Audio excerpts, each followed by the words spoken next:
It's interesting when people ask me questions about Ashiwaju. You probably would have noticed that I have not been going around TV stations and radio stations to talk about Ashiwaju. Um, that will happen at some point, but I have not done that so far because I know sometimes it's always an emotional thing for me to do, and I do not take it for granted. Part of what concerns me is that Ashwaju is a largely misunderstood Nigerian. But to the glory of God, a lot of people know him for what he is. And because God knows him for who he is, I believe that's one of the reasons God has been kind to him. That's one of the reasons God has been showing and generating a lot of goodwill, for him. And it's one of the reasons why God has also helped him to be able to scale very difficult hurdles, in his political career.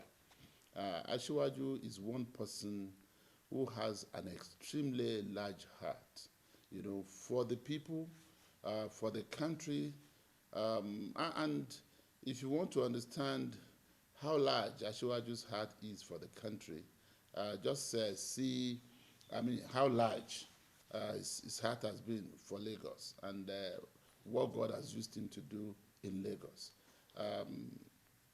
To begin with, he has a high capacity, an unrivaled capacity, to identify talents, encourage them, groom them, and deploy them at the appropriate time. On the community, on the society, on the state, and of course on the nation. He has demonstrated a high capacity to be able to tap, and from the resources that abound in every part of Nigeria. And that explains why he will run a cabinet in Lagos State of commissioners drawn from different parts of the country. I was privileged to serve as a commissioner under the leadership of Asiwaju Bola Ahmed Tinubu when he was governor of Lagos State. I was specifically the commissioner in charge of the Ministry of Youth, Sports and Social Development. Before then, I had served as special advisor, on political and intergovernmental relations, to him. And even before he became governor, I was privileged, to serve as a special assistant to him. And I was the first personal assistant that Ashiwaju had as an elected senator of the Federal Republic of Nigeria. I'm talking of way back in 1991, 92, 93. And of course, what is important here in my story is the fact that, one, neither my father, nor my mother, nor myself, was born in Lagos. I'm a thoroughbred Ekiti man. Ashiwaju knew this, yet he gave me a chance. And like I said, he didn't just give me an opportunity to serve, in government. Even before he got into government, Ashiwaju discovered me as a young lawyer, and he did everything possible, to enhance my professional growth. Ashiwaju took me to his mother, who then served as the Iyaloja General, of Lagos. And of course, Ashiwaju ensured that I was the one in charge of a lot of the court cases of Iyaloja. And what this meant was that at a very young age at the bar, I was exposed to handling even very controversial cases that involved market women and men. And in the course of it, I was able to do a lot of things that gave me a sense of fulfillment. Ashiwaju encouraged me to contest the House of Representatives election within the Social Democratic Party in Oshodi Solo Federal Constituency in Lagos State. This was in 1992. And of course, I lost the primaries by just one vote. It was during the open secret ballot electoral system of General IBB. And what followed after that was Asiwaju himself saying to me, after he had won his own senatorial primaries and senatorial general election, that Opeyemi, it doesn't matter. I was looking forward to us going to Abuja together, me as the senator and you as one of the House of Reps members from within my senatorial district. But even though you did not win that election, we are going to that Abuja together. So he brought me to Abuja along with him. And when he was inaugurated as a senator of the Federal Republic of Nigeria, he became the chairman of then the largest committee in the Senate, which was the Senate Committee on Banking, Finance, Currency, and Appropriation. Today, there are 4 different committees in the Senate. Then it was just a single committee.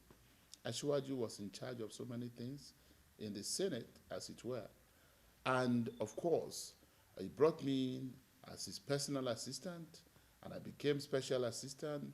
I became his senior legislative aide, and I served, to the best of my ability. And when the military terminated the democratic process by sacking the National Assembly in November 1993, it was time, for us to engage more than ever before in the pro-democracy struggle, because we felt we needed to bring an end to military rule in this country and bring about democratic rule. It's a struggle that we started in conjunction with many progressive elements from different parts of Nigeria. And then, of course, I was right there with him. And when it became almost impossible to live in Nigeria because our lives were in danger, of course, the lives of Asiwaju, Pa Enahoro, and a number of progressive leaders, including General Alani Akinrinade, Dr. Amos Akingba, Chief Ralph Obioha, and several of them, were the first set of people to leave Nigeria. Some were able to live on their own. Some had to be smuggled out of Nigeria. Some had to live with the support of the political section of the U.S. Embassy and the different embassies and high commissions in the country, and some with the support of the Canadian government. But people had to run for their lives. But it wasn't just about escaping, out of Nigeria. It was about going out to regroup and strengthen, and of course relaunch, the pro-democracy efforts of the progressive movement under the umbrella of the National Democratic Coalition, NADECO. Asiwaju became like a major funder of NADECO. And that's one of the things that, amuse me when some people say, to themselves, oh, if Asiwaju becomes president of Nigeria, he will steal money, he's corrupt. The truth about it, not known to a lot of people who are criticizing him, is that ever before Asiwaju came into politics, he had attained a height in life. Asiwaju had worked for Fortune 500 companies in the US and had done a lot of investments in stock, in bond, and other areas of private, entrepreneurship. And then eventually he was seconded to Nigeria by ExxonMobil. And I use the word, consciously, secondment. Actually, he didn't come back to Nigeria to look for a job. He was seconded by, the oil conglomerate to come and work as treasurer of Mobil in Nigeria. And this was what he was doing when, a group of people approached him in the early 90s, late 80s and early 90s, to show interest in our politics. And Asiwaju didn't start as a politician. He started also as an investor. And what do I mean by this? Just investing in the political career of people, investing in our collective efforts to bring about a progressive form of governance in this country. He funded a lot of our political organizing and struggles. And this was the situation up until 1991, when it was time to hold the National Assembly elections. And some of us felt we needed someone with a deep pocket who could run for election as the candidate of our party, the Social Democratic Party, in Lagos West Senatorial District. And what did we mean by deep pocket? Out of the 20 local governments in Lagos State, then 10 local governments were from Lagos West Senatorial District. So it was the largest senatorial district. Lagos Central Local Government had 5 local governments, while Lagos East Senatorial District also had 5 local governments. But Lagos West, had 10. And in terms of landmass, it was the largest, starting from Ikeja area, up to Alimosho, down to Amuwo, Odofin, Ojo, and ending in Badagry. So it was a huge landmass, meaning that there were more people to deal with. It was going to be the biggest campaign that would require a chunk of resources. And then, of course, it was one of the reasons why we had to convince him, to come and contest that election. It was strange to him when we first encouraged him to come and run, and he made it clear he wasn't supporting us all along. He wasn't supporting our struggle because he wanted to contest election. He was doing that because he believed in our political philosophy, and he also believed that he needed to encourage the younger generation, to participate meaningfully in governance. And he also wanted to encourage the progressive, elements to also participate in governance, in this country. And as he was assisting us in Lagos, so he was assisting people, in other states. And at the end of the day, we had to go to Iyaloja, we had to go to his uncle, Alhaji K.O. Tinubu of blessed memory. We had to go to a number of people who we knew, would have Asiwaju's ears, just to convince them on the need for Asiwaju to accept to come and run for election as a senatorial aspirant of our party, hoping and praying and knowing that he would emerge as the senatorial candidate of the party for Lagos West. And when he eventually agreed to give it a thought, of course, he went back to discuss with his employers at ExxonMobil. His immediate boss at the time was Chief Pius Akinyelure, who was the director of finance, of ExxonMobil in Nigeria, with Asiwaju being the second in command as the national treasurer. And Chief Akinyelure said to him, wait a minute, Bola, what are you trying to do? You want to go into politics? You are the national treasurer of ExxonMobil in Nigeria.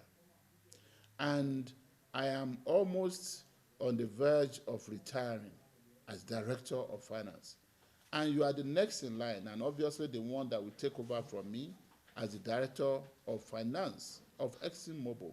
Do you know what that means? Are you saying you want to leave this job, you want to leave the opportunities and the potentials, for you to go into politics? And Asiwaju said he had come to that conclusion, to go and serve, because as far as he was concerned, it wasn't just about the balances in his account. It was also about relevance and having an opportunity to serve the people and government of Nigeria. And this was an issue for some time. Most of the white men in ExxonMobil then, as his employers, were really intrigued by this decision. He wanted to resign from ExxonMobil. They would not even let him resign. They negotiated with him to just apply for a leave of absence, hoping that after a year or two in politics, he would not have a choice than to come back to Mobile. So they left the space for him. And the truth about it is, in less than 2 years, the military struck again and terminated, the existing democratic, platforms, including the National Assembly. And at a time that his employers at ExxonMobil would have expected that Asiwaju would come back to them, to resume his position as National Treasurer of Mobil, Asiwaju decided, to join other progressive leaders to form what they called the National Democratic Coalition, NADECO, in 1993. And late 93, early 1994, following the annulment of the election of MKO Abiola of blessed memory as president-elect of the Federal Republic of Nigeria. The rest, will be a story, as to how much Asiwaju did to, ensure that NADECO had a sound footing, how much he did trying to personally fund NADECO, how much he did trying to mobilize funding, and human resources support for NADECO at home and abroad. And when many of us ended up in exile, a lot of the young and older people also had to rely on God and Asiwaju for survival. I don't want to say so much on this. Some other people had given testimonies in that regard, but he personally ensured that he kept spending money to provide accommodation, for people living in exile, to ensure that they did not go hungry, to ensure that they had winter jackets to wear. Just emphasizing the simplest, things among the various categories of support that he gave.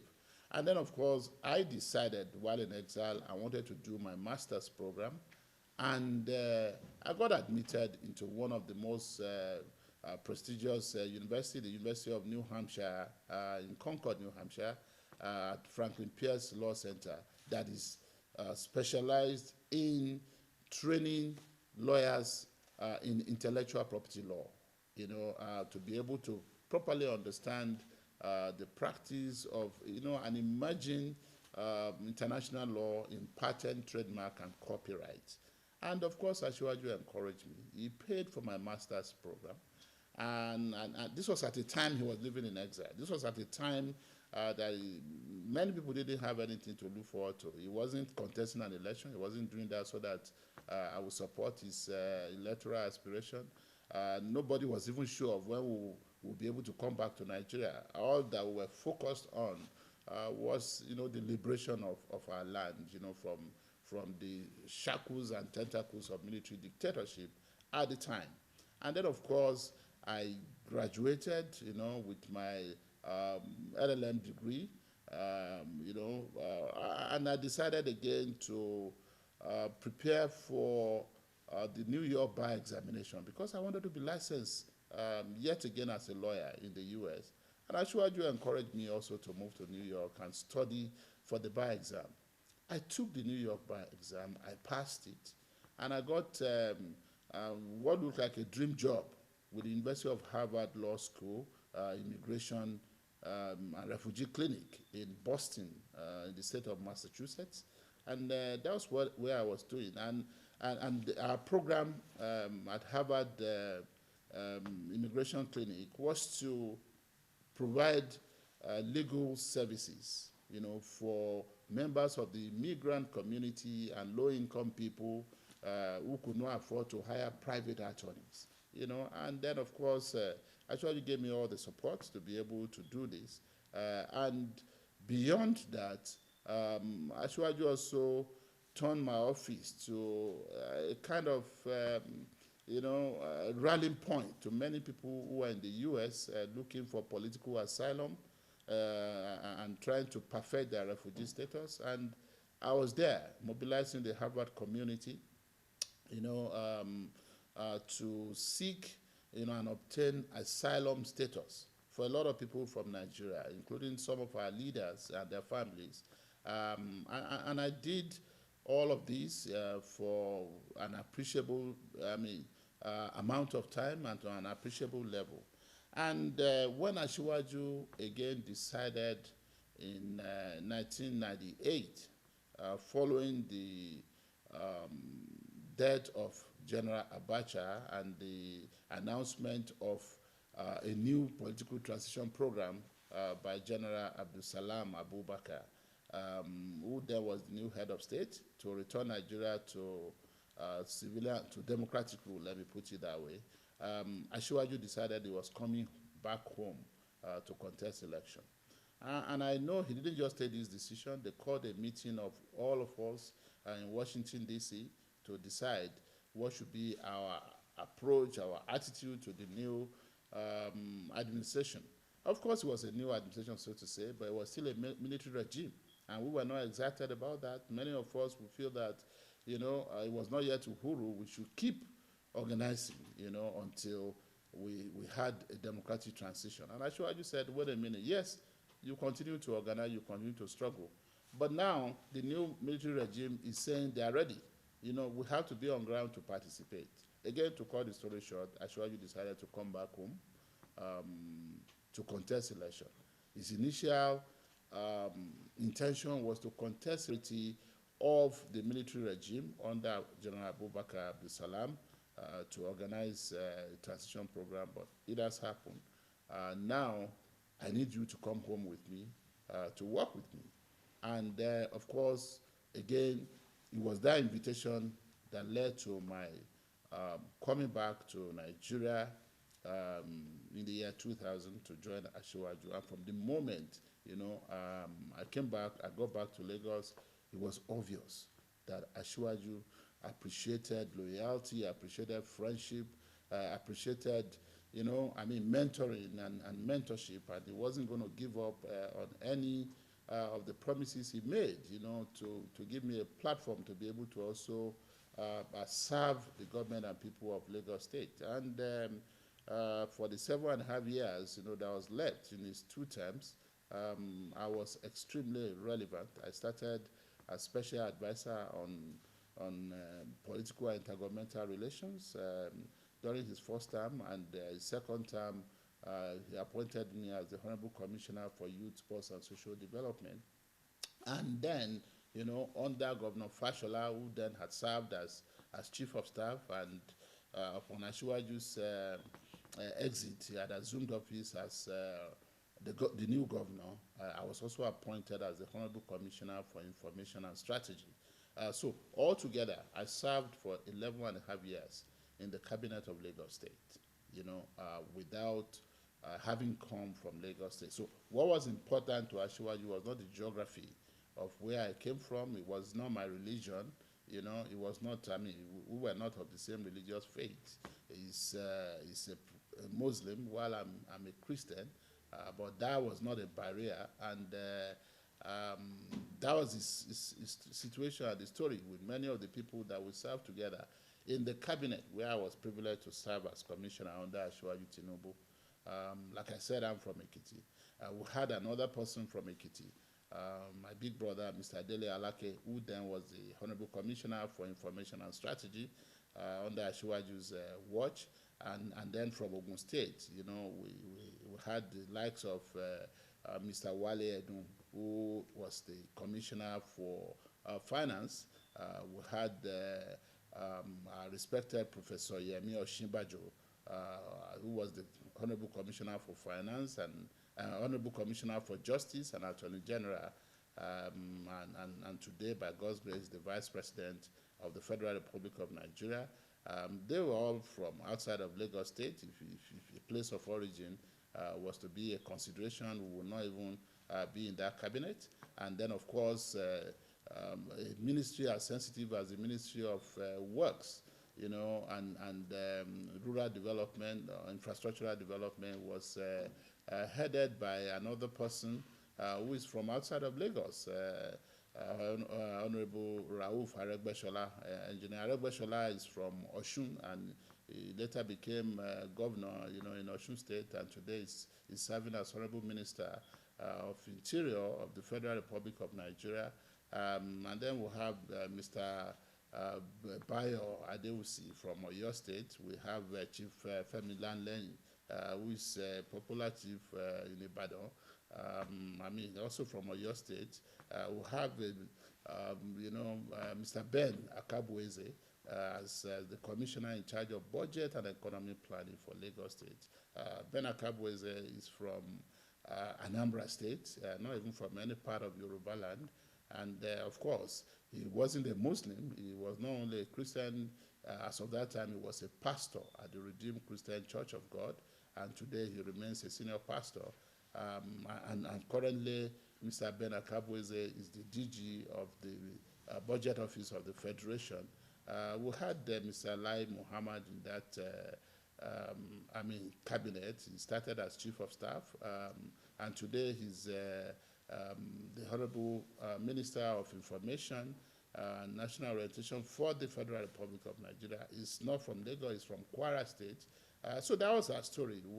Where like that, the current commissioner in charge of water development infrastructure in Lagos State today is a northerner, Honorable Aliyu, who is from Niger State. We had situations like that. We have special assistants who were from Kaduna, who were from Kano, and different parts of Nigeria. That was, how Asiwaju ran Lagos as governor. That was the nature and quality and diversity of the leadership that he provided in Lagos State. So Asiwaju himself is a case study, in leadership and in mobilization of human resources and intellect. Asiwaju is a case study in human capital development. And today, at a time like this, in a country like ours, where ideas, are meant to rule the world, and a country that's almost at a standstill because so much has happened and so much is still happening. We have had an administration in the last 7.5 years, going to 8 years, that came to right a lot of wrongs, but the enormity of what had gone wrong, had been so deep that it would take more than 8 years, to actually bring the country back, on its knees. And to understand how we got to where we are, I continue to say we must not forget who we are. We must not forget our history, a history of over 300 years of slavery and slave exploitation, by foreigners, followed immediately by another 100 years of colonialism and colonial exploitation. That's who we are. That is, how we got to where we are. And then, of course, after we got our independence in 1960, we also had a situation where our, young democracy was terminated at infancy. Less than, 7 years of nascent democracy. We had a military coup. And one corrective military regime came in to take over from another corrective regime. And the country was just like in a barber's chair that kept moving round and round ad infinitum without actually moving forward. That is the history. That is who we are. That is how we got to where we were. And then eventually from 1999, when we also, had, another transition, the best that we can be said to be having is a civilian rule, not yet a democratic rule that we all fought for. A democratic rule will be such that, there'll be rule of law, the votes of the people will count, there'll be freedom, of thoughts, of religion, we have attained some of these, but we are not there yet, but there's no doubt in the fact that a civilian rule, is better than a military dictatorship. So we have made some progress, but now we need to continue to work towards attaining that democratic, state of governance that we all have hoped for. And at a point when we also have issues with our economy, issues of insecurity, issues of unemployment, issues of even the unity of the country, having been threatened, the issue of, religion having been placed in the fore, is a time that we need somebody who will have the personality, the grace, the scientific understanding of what is wrong, the scientific understanding of what is to be done, and as much as possible, who will also have the courage to take decisions, and be able to stand by his decisions, and will be able to also descend from an Olympian height, where power and leadership puts you a lot of time, to the level, where he can really work with the people, work with different segments of the society, different sectors of the society, the youth, the women, the students, the professional groups, and as much as possible, the gatekeepers of the country, and the international community. It's important that we get someone who has the maturity, who understands the language of leadership. For me, if you look around you today, beyond rhetorics, the person that keeps coming back to you, at least among all those who are jostling, to be president of Nigeria today, is His Excellency Asiwaju Bola Ahmed Tinubu. And sometimes I wonder, when the Emir of Borgu, Senator Adetoro of blessed memory, gave Asiwaju the title of Jagaban of Borgu. The title was funny to us. We asked them, what is the meaning? I remember when we went for the installation, of Asiwaju as Jagaban Borgu. We kept asking everybody, what is the meaning of Jagaban? How did they come to that conclusion? Another about Senator Adetoro was very clear as an emir, even in his address and the address by the leaders of the community. They saw in Asiwaju, a fighter. They saw in Asiwaju a warrior, on the side of the people, on the side of progress, on the side of development and progress. And today, everything is manifesting.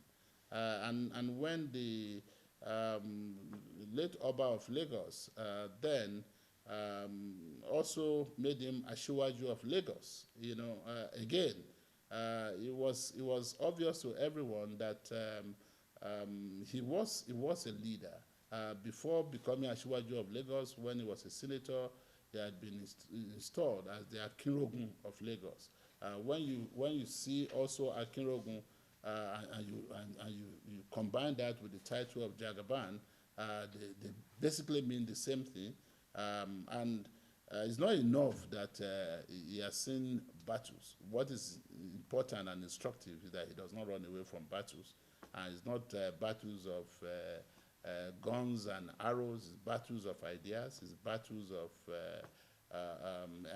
involvement in best practices, it's battle of being able to network, and build bridges and be a solution. Asiwaju has presented himself as a solution, in many areas, and I believe that we cannot run away from this. When Lagos needed a solution, Asiwaju was the solution by the grace of God. It was a Lagos that was full of refuse dumps. It was a Lagos that was, suffering from all manners of, disaster, flooding, all manners of pandemic, owing to lifestyle of people. God used Asiwaju as a solution, to change the face of transportation in Lagos, to change the face of security in Lagos, to change the face of leadership in Lagos State. And today, we have a new Lagos, and those who came after him have been able to also key into his blueprint, and it's working for everybody. And it's not, an accident that those who had come after him are also graduates, of his own school of politics, starting with His Excellency Babatunde Raji Fashola, Senior Advocate of Nigeria, who currently is the Honorable Minister of Works and Housing of the Federal Republic of Nigeria, who also has distinguished himself, as an eminent, citizen and leader.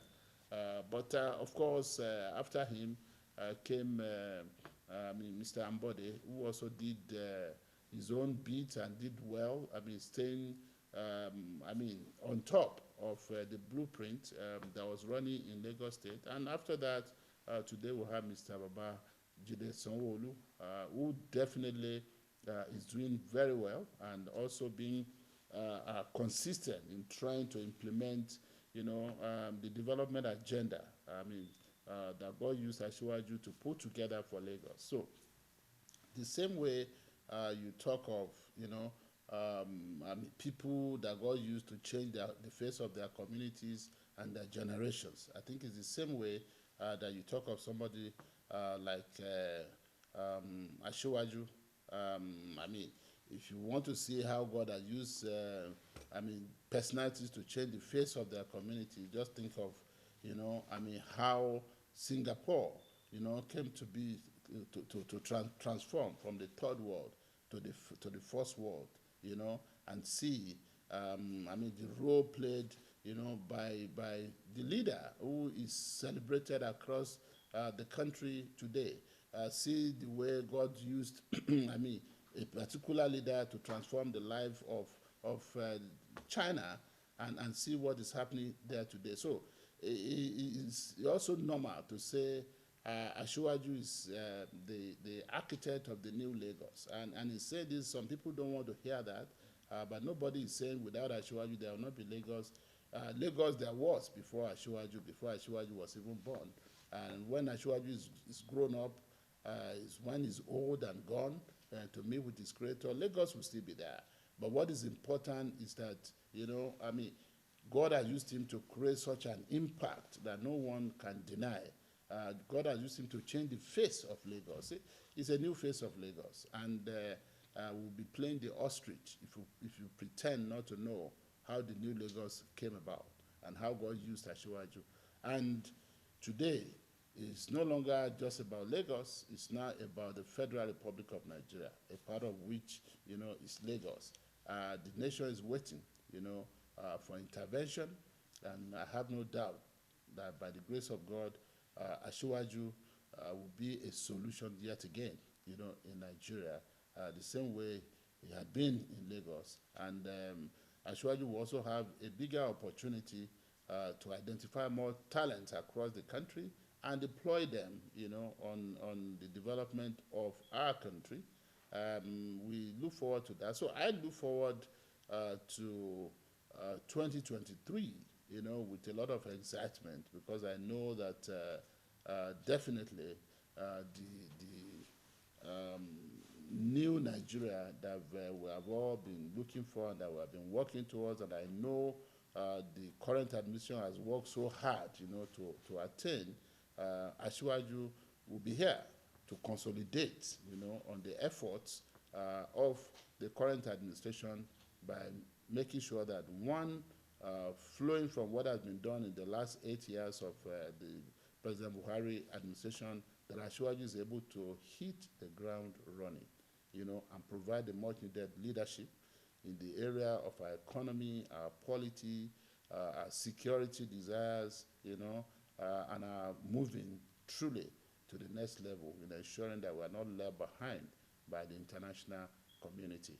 A lot of people are looking forward to that, and I know the international community is also looking towards, to this. So, my own understanding of Asiwaju is based on personal knowledge, is based on having worked closely with him, is based on me being a part of his school of politics, and I know he's a very passionate person with a lot of empathy for our nation, for the less privileged, and he also has continued to roll with the privileged population of Nigerians, because he has a way of trying to reach out to everybody, and he believes that his own form of leadership should touch the life of everybody, either young or old, either rich or poor, either man or woman, either Muslim or Christian, or even those who don't have any religious faith that they prefer.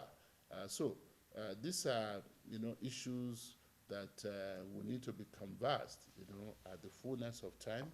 And I also know that Ashwaju has empathy, for people. And if I also say that from a personal experience, I will tell you of how Ashwaju still continue to help me to pay tuition fees for my children in the United States, even when I served as commissioner, in his administration. When everybody would have assumed that I had money, but because he knew my capacity and he knew I needed help, he would always be there. When I got shot, in Ekiti State on the 1st of June 2018, Ashwaju was there to work, with everyone on ground. I was airlifted from the teaching hospital in Ado Ekiti, to a trauma center in Lagos. And he also worked towards airlifting me from Lagos to London. He got me one of the best hospitals in London where I was treated. And before my admission to the hospital, Ashwaju had to put down a deposit of £100,000 as it was. Right there in the hospital before I was even admitted. And I was flown, on his own private jet from Lagos to London, my wife and I, and a friend who followed us. So this is the kind of story I have with him, and I know my own is just a tip of the iceberg compared to what God has used him to do for some other people, to my knowledge, and sometimes to the knowledge of more than a few of us around him. So I have a relationship with him, and I'm hoping and trusting God that I'll be able to leverage on that relationship, even as a senator of the Federal Republic of Nigeria, to make lives easier, for the people of my senatorial district, for the people of my state, and for Nigerians at large. And I'm sure many of us have similar stories and similar leverages, that they can use to better the lots of their own people. But most importantly, whether you have access to him or not, he has a political philosophy that cuts across, that will lead to the emancipation of the downtrodden in this country, and that will lead to economic prosperity, which in turn would affect everyone in Nigeria. And I'm just looking forward to an Ashwaju presidency, because I know with that, our story cannot be the same.